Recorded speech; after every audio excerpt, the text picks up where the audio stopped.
नमस्कार दोस्तों, welcome to study 24। दोस्तों, अगर आपके भी आसपास में आपने ऐसा देखा होगा कि जो आपसे कम पढ़े लिखे थे और आपसे या फिर आपसे कम मतलब पढ़ने लिखने में कमज़ोर था, फिर भी उसको जॉब हो गया, सरकारी नौकरी हो गई और आप पीछे रह गए। तो ऐसा आपको लगता होगा कि वो छक्का पंजा करके जो है जॉब ले लिया। तो दोस्तों, ऐसा भी होता है, लेकिन छक्का पंजा भी ऐसा जगह चलाया जाता है जहां कंपटीशन कम हो। तो आज मैं जो आपके लिए वीडियो लेके आया हूं वह ऐसी वैकेंसी की जानकारी लेके आया हूं जिसके बारे में लगभग लोगों को नहीं पता है। ठीक है, तो ये वैकेंसी जो है भारत सरकार के अंतर्गत आई हुई है। राष्ट्रीय राजधानी क्षेत्र योजना बोर्ड की ओर से ये वैकेंसी आई है। ये ऑफलाइन फॉर्म है, इसीलिए जो है इसके बारे में सभी को जानकारी नहीं है। तो जल्दी से अगर आप आवेदन करना चाहते हैं तो आवेदन कर लीजिए। लास्ट डेट जो है इसका 12 मार्च है। ठीक है, 12 मार्च तक आप आवेदन कर सकते हैं। तो इसको आवेदन कैसे करना है, कौन कौन से पोस्ट है, ये सारी जानकारी इस वीडियो में मैं आपको शेयर करूंगा। तो मैं यही कहूँगा कि छोड़िएगा मत, बिल्कुल भर दीजिएगा। ऑफलाइन फॉर्म है, थोड़ी सी मेहनत करनी पड़ेगी कि आपको पोस्ट ऑफिस जाके फॉर्म को भेजना पड़ेगा, बस इतना ही मेहनत है। कोई पैसा वगैरह नहीं लगेगा, सीधे आपको फॉर्म भरना है और जाके पोस्ट ऑफिस से भेज देना है। तो देखिए कौन सा पोस्ट है। पहला तो आपका स्टेनोग्राफर सी है, ग्रेड सी है, स्टेनोग्राफर ग्रेड डी है और मल्टीटास्किंग स्टाफ MTS का पोस्ट है। ठीक है, पदों की संख्या कम है लेकिन चांसेस ज़्यादा हैं, क्योंकि इसके बारे में सभी को नहीं पता होता है, इसीलिए जो है इसमें चांस ज़्यादा है। सीटें कम है लेकिन चांस ज़्यादा है। तो शुरुआत करते हैं पहले ही पोस्ट से। स्टेनोग्राफर का पोस्ट जो है इसमें एक पोस्ट है। ठीक है, ये SC का है, डायरेक्ट रिक्वायरमेंट है। 44,900 से लेकर 1,42,000 तक 42,400 रुपये सैलरी है। उसी प्रकार से देखें स्टेनोग्राफर ग्रेड डी का, तो इसमें आपका 3 पोस्ट है। एक SC का है, दूसरा ST का है और तीसरा जो है OBC का एक सीट है। ठीक है, तो इसमें भी आपका डायरेक्ट रिक्वायरमेंट है। 25,500 से 81,100 रुपये सैलरी है। MTS की बात करें तो देख सकते हैं 4 पोस्ट है, जिसमें SC का एक सीट है, ST का एक सीट है और OBC NCL का 2 सीट है। तो इसमें 18,000 से लेकर 56,900 रुपये की सैलरी दी गई है। तो आगे बढ़ने से पहले मैं यही कहना चाहूँगा कि आपके लिए मेहनत करके ढूंढ के जॉब लाता रहता हूँ, जॉब की जानकारी लेकर आता रहता हूँ। तो हमारे मेहनत के लिए कम से कम वीडियो को लाइक ज़रूर करिएगा। ठीक है, चलिए शुरुआत करते हैं अब यहाँ पे क्वालिफिकेशन से। तो पहला पोस्ट जो देख पा रहे होंगे स्टेनोग्राफर ग्रेड सी का जो है स्केल पे यहाँ पे आपको मैंने बता ही दिया है। उम्र जो है 28 साल से ज़्यादा नहीं होनी चाहिए। SC ST के लिए एक्स्ट्रा 5 साल छूट रहती है और OBC के लिए 3 साल छूट रहेगी। तो ठीक है, प्लस इसमें OBC के लिए 3 साल कर लीजिएगा और SC ST के लिए प्लस 5 साल कर लीजिएगा। ठीक है, तो ये हो गया। अब देखिए क्वालिफिकेशन जो है इसमें ग्रेजुएशन मांगी गई है और टाइपिंग का नॉलेज और शॉर्ट हैंड का नॉलेज मांगा गया है। ठीक है, फिर यहाँ पे दूसरा पोस्ट की बात करें तो दूसरा पोस्ट जो है स्टेनोग्राफर डी है। तो इसमें भी आपका सैलरी मैंने बता ही दिया है और यहाँ पे इसका भी ग्रेजुएशन डिग्री इसमें मांगा गया है और टाइपिंग नॉलेज और शॉर्ट हैंड का नॉलेज मांगा गया है। जो मैं बात करने वाला था मुख्य रूप से MTS का, जैसा कि आपने थंबनेल भी देखा होगा, मैंने MTS ही सिर्फ लिखा था, इसलिए MTS का पूरा डिटेल शेयर करूँगा। ठीक है, MTS मल्टीटास्किंग स्टाफ। ठीक है, ऑफिस का ही जॉब है। इसमें भी आपको सैलरी मैंने बता ही दिया है। इसमें 18 से 27 साल के लोग आवेदन कर सकते हैं। SC ST वालों को 5 साल एक्स्ट्रा मिलेगी। ठीक है, 5 साल एक्स्ट्रा छूट मिलेगी SC ST को और OBC कैंडिडेट को जो है 3 साल की छूट एक्स्ट्रा मिलेगी। तो जोड़ लीजिएगा। अब देखिए इसमें जो है आपको कुछ छूट भी दिया गया है, जैसे कि मेघालय, अरुणाचल प्रदेश, मिजोरम, जो पहाड़ी क्षेत्र के निवासी हैं उन लोगों को एक्स्ट्रा एज में छूट दी गई है। क्लासिफिकेशन जो है ग्रुप C का पोस्ट होगा ये और गवर्नमेंट ऑफ इंडिया के अंतर्गत आएगा। ठीक है, भारत सरकार के अंतर्गत आएगा। तो जान लीजिए कि आपको सब सुविधाएं मिलने वाली है और इसमें सिर्फ 10वीं पास मांगा गया है, इसके अलावा कुछ नहीं मांगा गया है। सिर्फ 10वीं पास है तो भी आप आवेदन कर सकते हैं। डायरेक्ट रिक्वायरमेंट है।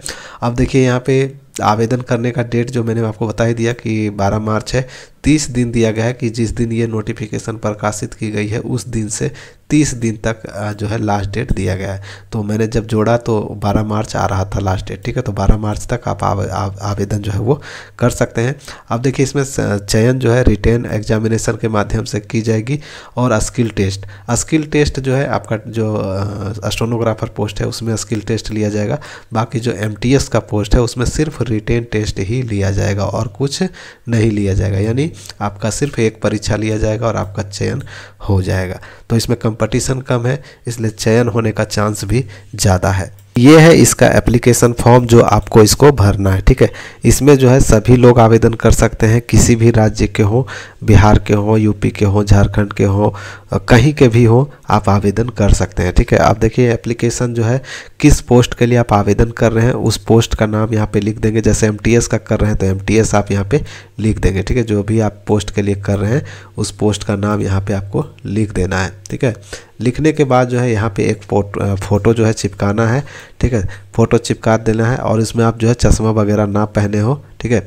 अब देखिए यहाँ पे आपको अपना नाम जो है कैपिटल लेटर में ही लिखना है, छोटा लेटर का इस्तेमाल नहीं करना है। जो भी आपका नाम है वो बड़ा अक्षर में ही आपको अपना नाम लिखना पड़ेगा, ठीक है। जो भी आपका नाम है वो आप इस प्रकार से लिख लेंगे, बड़े अक्षर में, छोटा अक्षर में नहीं लिखना है, कैपिटल में ही लिखना है। फिर यहाँ पे पिता का नाम भर देना है, यहाँ पे जन्म तिथि आपको भर देनी है, देख सकते हैं डेट, मंथ और ईयर यहाँ पे भर देना है। फिर देखिए age as on closing date, तो 12 मार्च 2025 को आपकी उम्र कितनी हो रही है, दिन महीना साल में। जैसे मान लीजिए आपका उम्र 25 वर्ष हो रहा है तो 25 ईयर यहाँ पे लिख देंगे, 25 वाई कर देंगे।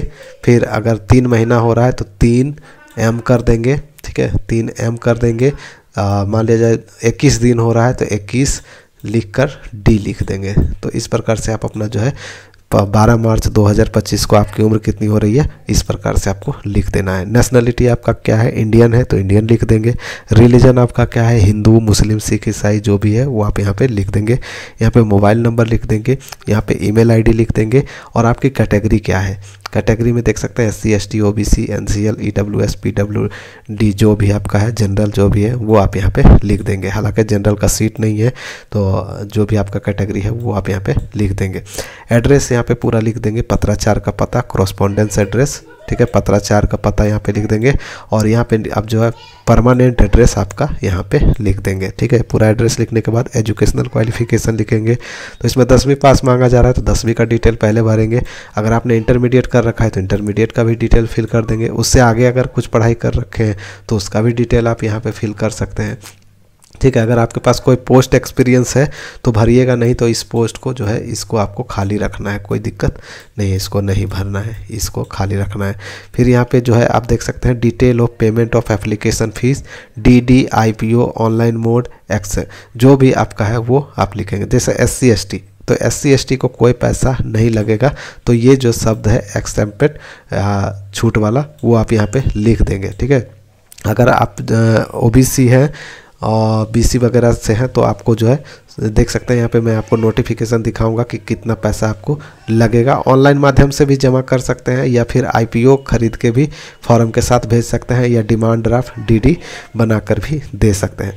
देखिए यहाँ पे सिग्नेचर आपको कर देनी है, डेट प्लेस डाल देना है और फॉर्म को भेज देना है। कहाँ भेजना है और कितना पैसा लगेगा IPO के रूप में यानी एप्लीकेशन फ़ीस के रूप में, चलिए देखते हैं। देखिए 15वें नंबर पे बताया गया है कि एप्लीकेशन जो है कंप्लीट भर कर उसके साथ सारा सेल्फ अटेस्टेड फ़ोटोकॉपी लगा कर, यानी आपका जो सर्टिफिकेट वगैरह है वो सब फ़ोटोकॉपी लगा कर उस पर सिग्नेचर करके इसके साथ जो है IPO या डिमांड ड्राफ्ट या ऑनलाइन अगर आप जमा करना चाहते हैं तो ऑनलाइन जो है आपको इस अकाउंट नंबर पे पैसा भेजना है, इस IFSC कोड पे पैसा भेजना है, state bank of India SME branch, या फिर आप IPO खरीद के भेज सकते हैं। सबसे अच्छा होगा कि पोस्ट ऑफिस से IPO खरीद लीजिए, 100 रुपये का, देख सकते हैं 100 रुपये का मांगा गया है, 100 रुपये का IPO खरीद लीजिए और उसी फॉर्म के साथ ही भेज दीजिए, सबसे अच्छा प्रोसेस है। अगर उससे आपको नहीं लगता है अच्छा तो देखिए यहाँ पे अकाउंट नंबर दिया गया, इस अकाउंट पे भेज के स्क्रीनशॉट का प्रिंट आउट निकाल के फॉर्म के साथ भेज देना है, ठीक है।